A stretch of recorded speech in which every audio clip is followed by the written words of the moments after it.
Fa ny miarabantsika tsirairay avy indray hatratrizao talata 5 volana septambra izao ary manona ny fiadanan'ny tompo amintsika tsirairay avy izay manjohy sy manaraka ny fandaharana izay aroso eto.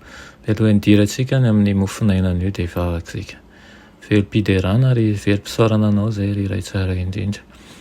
Ianao ilay mpanome ny aina, ilay manome ny soa indrindra ho anay. Ianao ilay mitatana anay ary ianao ilay faniantso anay ho zanakao. Saotra tompo fa mbola menao tomponandro sy tompo-taona indray izay fa anay manambara ny fahasoavanao sy mandray ny famindram-ponao. Melany ilokay mamindrafo aminay tsirairay avy. Angataka aminao mba hijoro manoloana anay raha handray ny teninao izahay ka lonaka tokoa ny fonay ka hamoa avo roa eny ao anatinay any ny teninao. Tonoina sy angatahany amin'ny anaran'i Jesosy. Amen.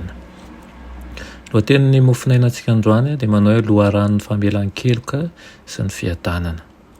Nalaina amin'ny Salamo 5:1-20 manao hoe noho ny anaranao Jehovah dia mamela ny heloka fa lehibe izany.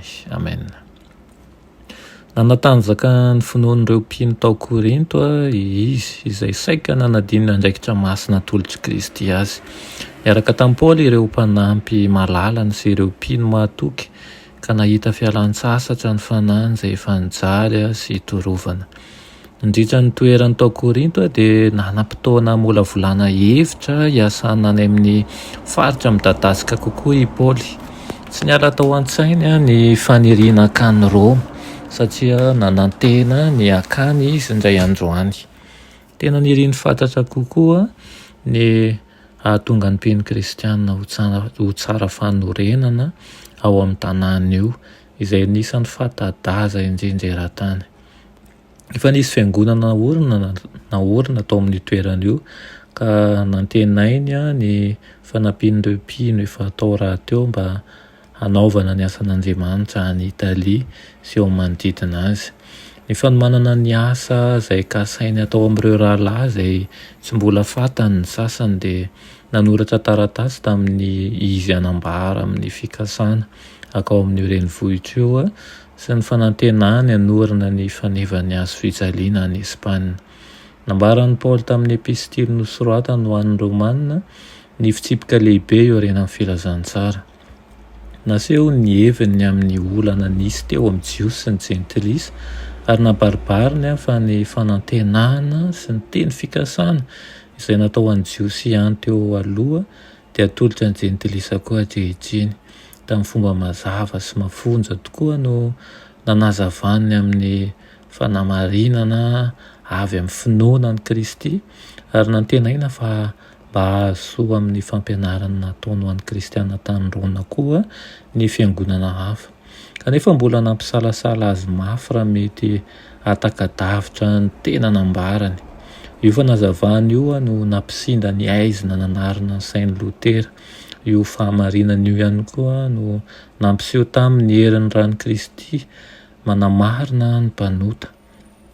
Ary mbola io fanazavany io ihany koa no mitarika ny mpanota narivony maro akeo amin'ny tena loharan'ny famelan-keloka sy ny fiadanana.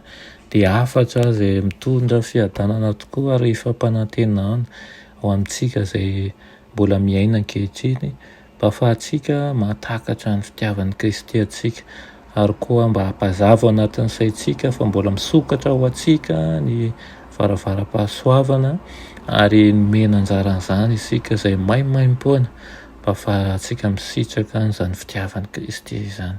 Ka noho izany dia aoka tsy salasala isika tsy angataka-andro ny andraisantsika an'izany fa Kristy dia manolotra ny tanana ary mandondona am-pontsika mba hanokafany fontsika mba hidirany sy hitoerantsika ao aminy.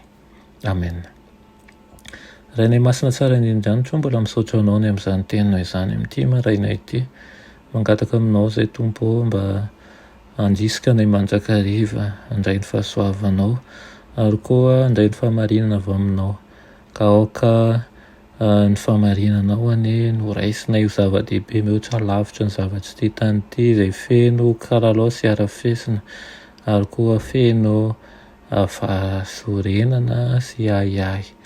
Aoka ianao izay tompon'ny fahamarinana sy ny fiadanana, mba ho loharano ny fiainanay sy ny tokantrano rehetra misy anay. Ary ny tontolo andro diavinay anio anie dia ianao no hitantana azy sy hiahy amin'ny isam-batan'olona indrindra izay miaino sy manaraka izao fandarana izao. Tonoina sy angatanay amin'ny anaran'i Jesosy. Amen.